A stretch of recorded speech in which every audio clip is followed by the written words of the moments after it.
মায়ের সারা মুখে রক্ত। মনে হচ্ছে বাবার দেহটা সে চিড়ে খেয়েছে। বিভৎস একটা হাসি দিয়ে মা বলল, কত বড় সাহস আমাকে মারতে চাইছিল, আমি তাকে মেরে দিচ্ছি। এই বলে মা হাসতে লাগলো। আমি ভয় পেয়ে বললাম, মা তুমি এমন করছো কেন?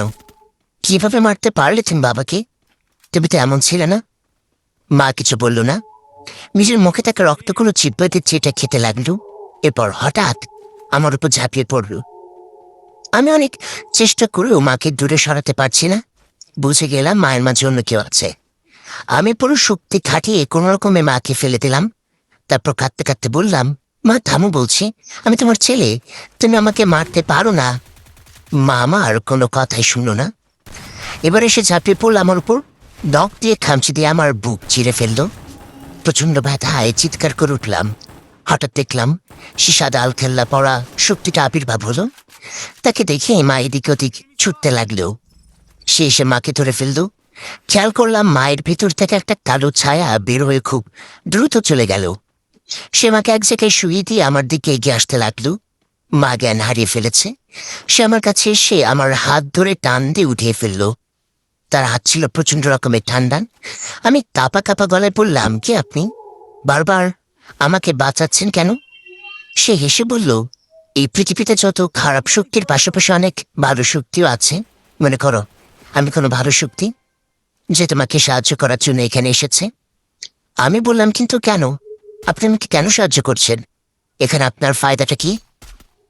সে বলল, সে নয় আপাতত নাই বলি, এখন তোমার মাকে হাসপাতালে নিয়ে যাও।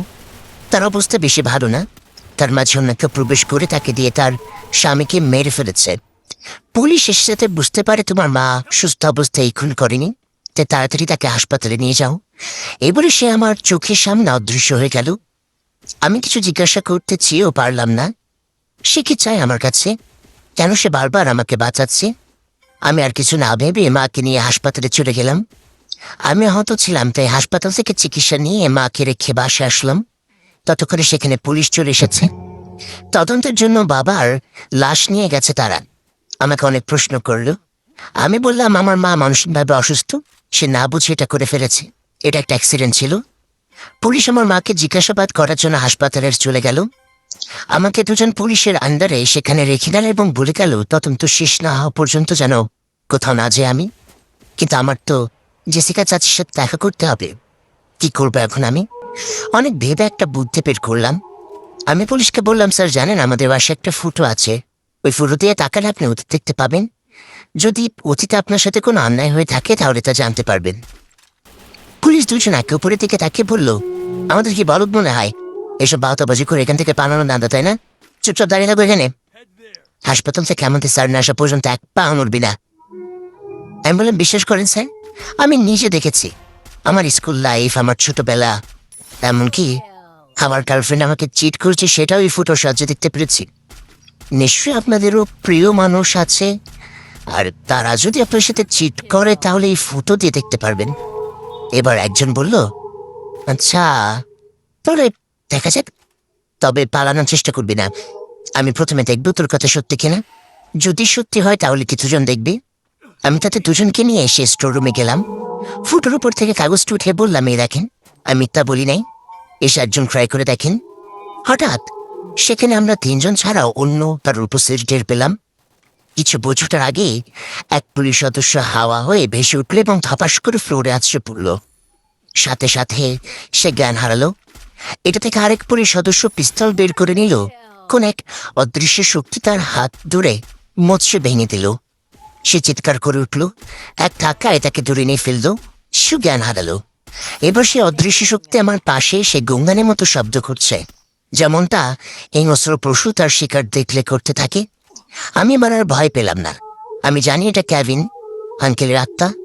আমার পরিকল্পনা এটাই ছিল যে পুলিশ সদস্যর এই স্টোর রুমে এনে ওই ফুটোর ওপরের কাগজ থেকে উঠিয়ে দেয়া, তারপর কেভিন আঙ্কেলের আত্মা বাকিটা দেখবে। যা হওয়ার তাই হলো। আমি বললাম, কেভিন আঙ্কেল, আমি জানি আপনি এখন আমাকে মারবেন না, তাই ভয় দেখিল। আপনি আমাকে মারতে চান অনেক আগেই মেরে ফেলতে পারতেন, তবে আপনি নির্দিষ্ট সময়ের অপেক্ষা করেছেন। সেই সময়টা কখন? এবার কেভিন আঙ্কেলের আত্মা আমার সামনে খুব সুন্দর রূপে দৃশ্যমান হলো। তার চেহারায় কোনো ভয়াবহতা নেই, একজন সুন্দর চেহারার মানুষ। আমি অবাক হয়ে তাকিয়ে আছি তার দিকে। কেভিন আঙ্কেল বলল, ভাতিজা, তোর জন্য আমার খুব খারাপ লাগে। নিজের অজান্তেই তোর আর হিমাদ্রির আত্মা বলি হয়ে গেছে।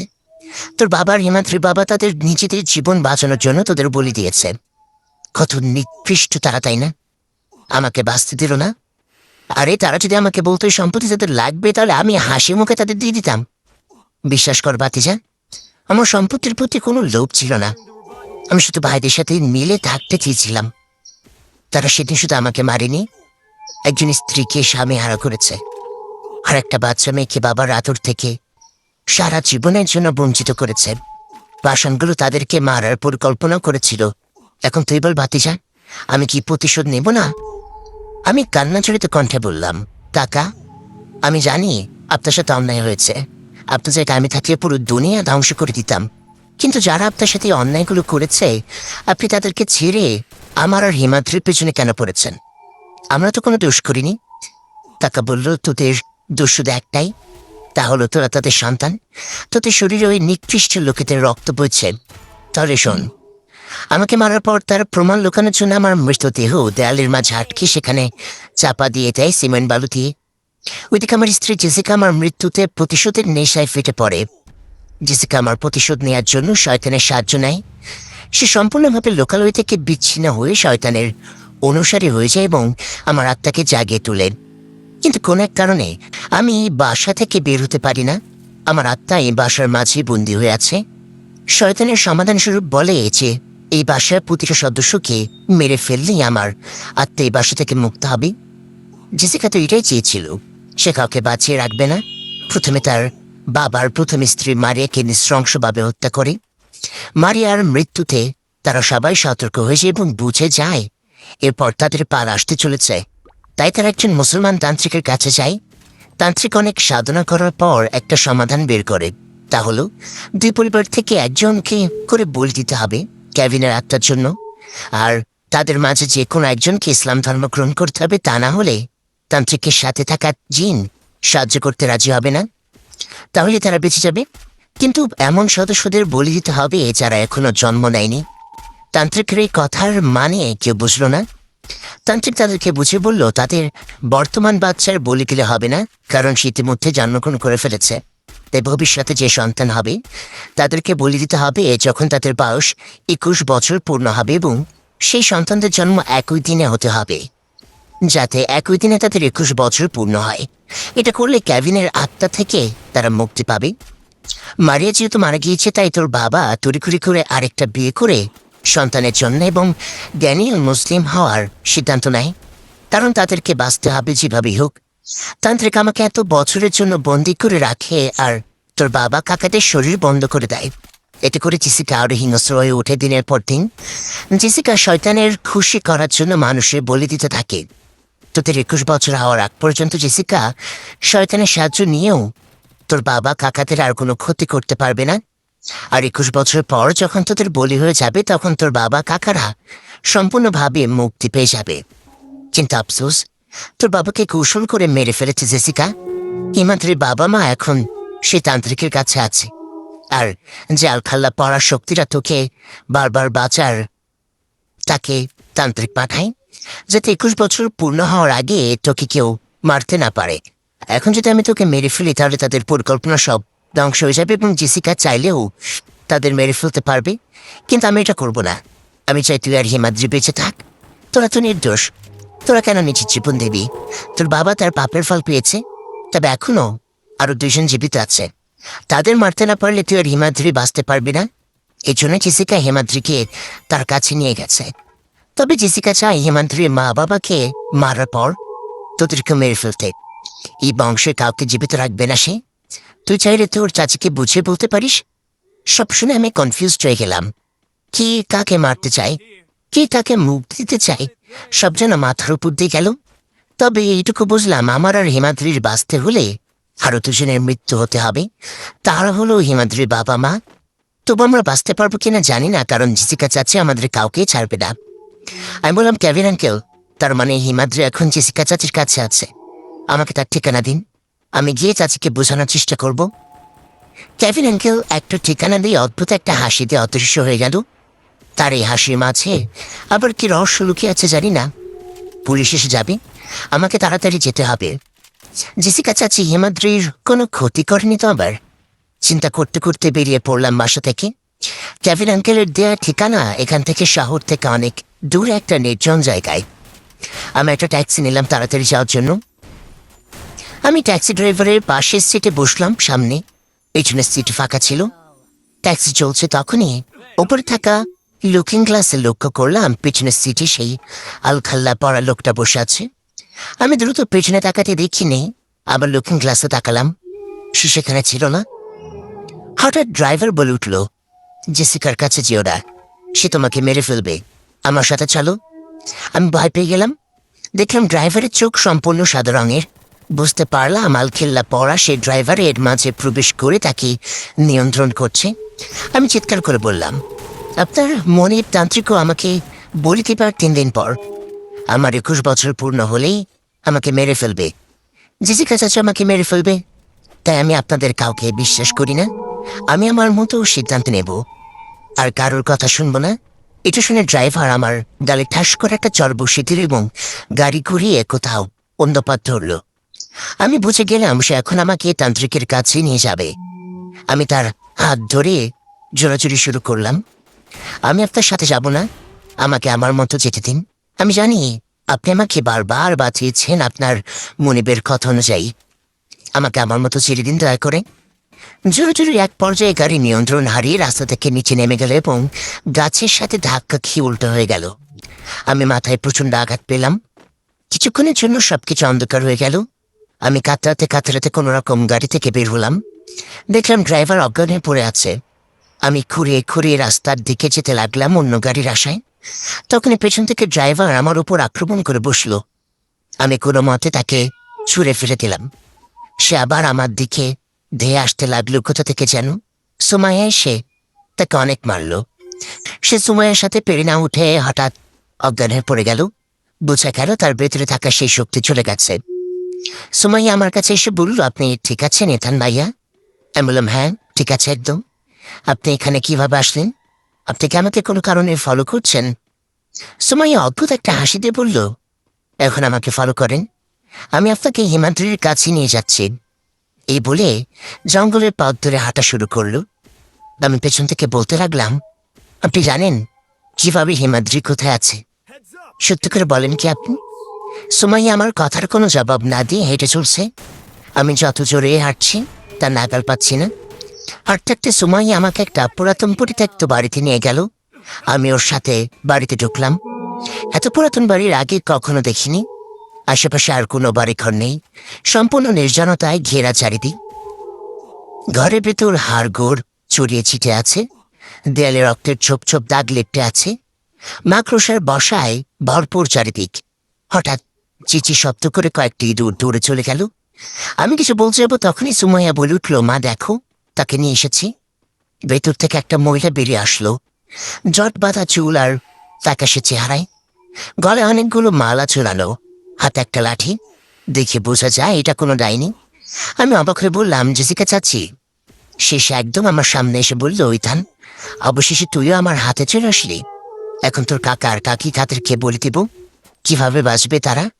আমি বললাম, চাচি আমি তাদের চিন্তা করি না, আপনি যেভাবে আমার বাবাকে মেরেছেন চাইলে তাদেরকেও মেরে ফেলতে পারেন, কিন্তু আমাকে আর হিমাদ্রিকে মারবেন না, আমরা তো কোনো ভুল করিনি। সুমাইয়া বলল, তোরা ভুল করিসনি মানে? তোদের বাবার রক্ত তোদের শরীরে পৌঁছায়, এটাই তোদের ভুল, তোদেরকে মরতে হবে। চাচি সুমাইয়াকে শক্ত করে বলল, সে সময়টা ভুলেই দেখা যাবে মেয়ে। আমি অবাক হয়ে বললাম, মেয়ে মানে? সুমাইয়া আসলে কে চাচি? চাচি বলল, সুমাইয়া হলো আমার মেয়ে, ওর আসল নাম লুসি। হিমাদ্রির ঘনিষ্ঠ হওয়ার জন্য ওর নাম পাল্টে সুমাইয়া রেখেছিল। আমি অবাক হয়ে সুমাইয়ার দিকে তাকালে সুমাইয়া ভয়ঙ্কর একটা হাসি দিয়ে আমার চোখের সামনে অদৃশ্য হয়ে গেল। আমি যেন আশ্চর্যের চরম সীমায় পৌঁছে গেলাম। সুমাইয়া জেসিকা চাচির মেয়ে মানে? আমি বললাম, চাচিটা কিভাবে সম্ভব? সুমাইয়া তো একটা আত্মা, তাহলে সে আপনার মেয়ে কিভাবে হয়? তাহলে কি সুমাইয়া মারা গেছে?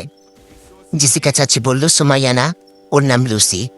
আর লুসি মারা যায়নি, আর সে কোন আত্মাও না।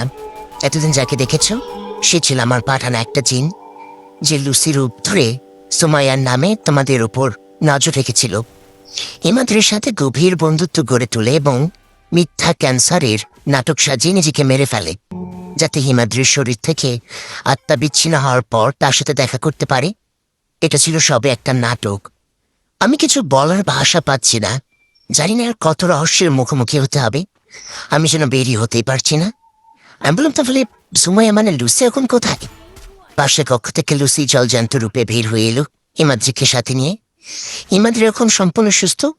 আমাকে দেখেই দৌড়ে এসে জড়িয়ে ধরল। হিমাদ্রিকে এতটা সুস্থ দেখে সত্যি অনেক খুশি লাগলো।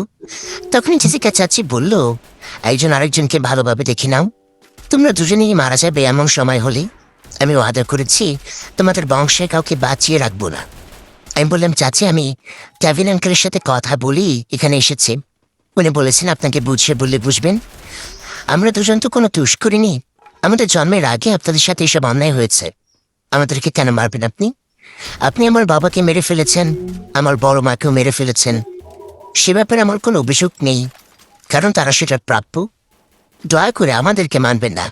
আমি বিশ্বাস করি আপনার মাঝে একটু হলেও মনুষ্যত্ব বেঁচে আছেন। চাচি চিৎকার করে বলল, আমার ভিতরে মনুষ্যত্ব সেদিনই মারা গেছে যেদিন আমি আমার স্বামীকে হারিয়েছি। আমার প্রতিশোধ পূর্ণ না হওয়া পর্যন্ত আমি থামবো না। তোরা মরবি, এটাই আমার শেষ কথা।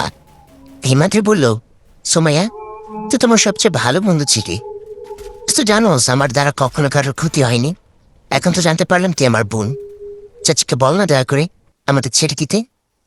সুমাইয়া মানে লুসি এসে হিমাদ্রিকে জড়িয়ে ধরে বলল, মা ওরা তো ঠিকই বলছে, ওদেরকে তো কোনো দোষ নেই। ওরা আমার ভাই বোন। আমাদের সাথে যারা এই অন্যায় করেছে আমরা শুধু তাদেরকে শাস্তি দেবো, ওদেরকে ছেড়ে দাও দয়া করে। চাচির আগে কড়কড় করতে করতে এদিক ওদিক হাঁটাহাঁটি করতে লাগলো। হাতের লাঠিটা দিয়ে বারবার ফ্লোরে আঘাত করতে লাগলো। তারপর হঠাৎ থেমে গেল এবং এক ঝটকায় আমাদের সামনে এসে অদ্ভুত একটা হাসি দিয়ে বলল, ঠিক আছে তোদেরকে ছেড়ে দেব, তবে একটা শর্ত আছে। আমি বললাম, কি শর্ত চাচি? আমি সবকিছু করার জন্য প্রস্তুত। চাচি বলল, ড্যানিয়েল আর তার স্ত্রী মানে হিমাদ্রি মা বাবা এখনো জীবিত। তাদেরকে যদি তোরা মেরে ফেলতে পারোস তাহলে তোদেরকে আমি ছেড়ে দেব, কারণ তারা যতক্ষণ জীবিত আছে ততক্ষণ ক্যাবিনের আত্মা এই বাড়ি থেকে মুক্তি পাবে না। হিমাদ্রি বলল, এটা কি বলছেন চাচি? আমি নিজ হাতে আমার মা বাবাকে হত্যা করব। আমি পারবো না এত নিষ্ঠুর হতে। আমি বললাম, হিমাদ্রি মাথা খাটাও। আমরা তাদেরকে না মারলে তারা আমাদের মেরে ফেলবে, না হলে চাচি আমাদের মেরে ফেলবে। তার মানে আমাদের বাঁচার কোনো পথ নেই। চাচা একটা উপায় বলে দিল নিজেদের বাঁচানোর। এটা যে করে হোক আমাদের করতেই হবে। আমার বাবা মারা গেছে, এখন আমার বাবা মায়ের পালা। হিমাদ্রি বলল, তবুও আমি পারবো না ইথান। তারা যতই খারাপ হোক, তারা আমার বাবা মা, তাদেরকে কিভাবে মারবো আমি? আমি বললাম, তারা আমাদের জন্ম দিয়েছে বলি দেওয়ার জন্য। হিমাদ্রি, তারা আমাদের কখনো ভালোবাসেনি। তারা শুধু অপেক্ষা করেছে কবে আমাদের 21 বছর পূর্ণ হবে আর তারা আমাদের বলি দিয়ে নিজেদের বাঁচাবে। এখন দুদিকে আমাদের মৃত্যু। হয় তোমার বাবা মায়ের হাতে আমরা মরবো, না হয় চাচির হাতে। কিন্তু একটাই সুযোগ আমাদের দিয়েছেন চাচি, এটা কাজে লাগাতে হবে। লুসি বলে, হ্যাঁ হিমাদ্রি, এখানে একদম ঠিক বলেছে। ওরা তোর বাবা মা হলেও নিজের স্বার্থের জন্য তোদেরকে বলি দেওয়ার পরিকল্পনা করে বসে আছে। তার আগে তোদেরকেই বলি দিয়ে দে। আমি চাই তোরা বেঁচে থাক। আমি আমার বন্ধুর মতো বোনকে হারাতে চাই না। চাচি বলল, আর 3 দিন পর তোদের 21 বছর পূর্ণ হবে। তার আগেই তাদেরকে মেরে ফেলতে হবে। এখন যা তোরা তাদেরকে মেরে তাদের মাথা নিয়ে এখানে আসবি। তারপর চাচি লুসির কাছে গিয়ে বলল, তোর কথাতে আমি ওদেরকে এই সুযোগটা দিলাম, কেউ যাবে ওদের সাথে। কোন রকম চাকরি করার চেষ্টা করলে ওদেরকে মেরে ফেলতে একটু দ্বিধা করবি না। এই বলে লুসিকে সাথে নিয়ে আমরা বেরিয়ে পড়লাম। আমি জানি হিমাদ্রির বাবা মা এখন সেই তান্ত্রিকের কাছে গা টাকা দিয়ে আছে, কিন্তু তান্ত্রিকের ঠিকানা তো জানি না। লুসি বলল, আমি জানি। সে তান্ত্রিক আমার মাকে অনেকবার মারার চেষ্টা করেছে, কিন্তু প্রতিবারই ব্যর্থ হয়েছে। আমার মাও তাকে মারার চেষ্টা করে ব্যর্থ হয়েছে। তাই হিমাদ্রির মা আমাকে মারার আগে তান্ত্রিককে মারতে হবে, না হলে সে এটা হতে দিবে না। হিমাদ্রির মনটা ভীষণ খারাপ, সে না চাইতেও তার মা বাবাকে মারতে হবে। আমি বললাম, হিমাদ্রি মন খারাপ করো না। জীবনে এমন কিছু সময় আসে যখন আমরা না চাইতেও আমাদের মনের বিরুদ্ধে সিদ্ধান্ত নিতে হয়। নিজেকে শক্ত করো, মনকে এটা বলে বুঝ দাও তারা ভালো মানুষ না। হিমাদ্রি কিছু বলল না, ফ্যাল ফ্যাল করে আমার দিকে তাকালো। লুসি আমাদেরকে নিয়ে তান্ত্রিকের ঠিকানায় পৌঁছে গেল। এটা তো পুরো জনবহুল একটা এলাকা, আশেপাশে অনেক মানুষ। এটা একটা বাজার। লুসি একটা ইটের টুকরো হাতে নিয়ে নিল এবং একটা পুরাতন বিল্ডিং এর এক তলায় উঠে লুসি এক বাসার দরজায় টোকা দিল। লুসি বলল, সতর্ক থেকো। এক বৃদ্ধ দরজা খুলে তাকাতে আমাকে আর হিমাদ্রিকে দেখা মাত্রই চোখ বড় বড় করে বলল, শিকার তো আমার দরজায় এসে ধরা দিয়েছে। লুসি বলল, এটাই সে তান্ত্রিকই থান। এ বলে ইটের টুকরো দিয়ে তান্ত্রিকের মাথা আঘাত করল। তান্ত্রিক চিৎকার করে সেখানে জ্ঞান হারালো। ভেতর থেকে ডাইনেল এবং তার স্ত্রী ছুটে এলো তান্ত্রিকের চিৎকার শুনে। হিমাদ্রি বলল, আব্বু আম্মা তোমরা কেমন আছো? হিমাদ্রির আম্মা এসে হিমাদ্রিকে চুরি ধরে কান্না করে দিল। ওর আব্বু বলতে লাগলো, মা তুই কই নিখোঁজ হয়ে গিয়েছিল হাসপাতাল থেকে? তোকে ছাড়া আমরা কিভাবে বাঁচবো বল? আমি পেছন থেকে বললাম, কাকা শুধু হিমাদ্রি কেন, আমাকে ছাড়া তো বাঁচতে পারবেন না। এখন এসব নাটক বন্ধ করে নিজেদের আসল রূপে আসেন। আমরা জানি আপনারা আমাদেরকে বলি দেওয়ার জন্য জন্ম দিয়েছে। আসসালামু আলাইকুম গাইস, কেমন আছেন সবাই? আশা করি সকলে খুবই ভালো আছেন। তো পরবর্তী কেমন লাগবে সেটি অবশ্যই কমেন্ট করে জানাবেন। আর পরবর্তী পর্ব পেতে হলে অবশ্যই বেশি বেশি করে লাইক এবং কমেন্ট করতে হবে, কারণ আপনাদের প্রতিটি লাইক এবং কমেন্ট আমাকে পরবর্তী ভিডিও বানাতে উৎসাহিত করে। আর প্রিয় ভালোবাসার মানুষেরা, আপনারা চাইলেই কিন্তু গল্পটি শেয়ার করে আপনার কিছু প্রিয় মানুষকে শোনার সুযোগ করে দিতে পারেন। তো আজকের মতো এ পর্যন্তই। ভালো থাকবেন, সুস্থ থাকবেন। আল্লাহ হাফেজ গাইস।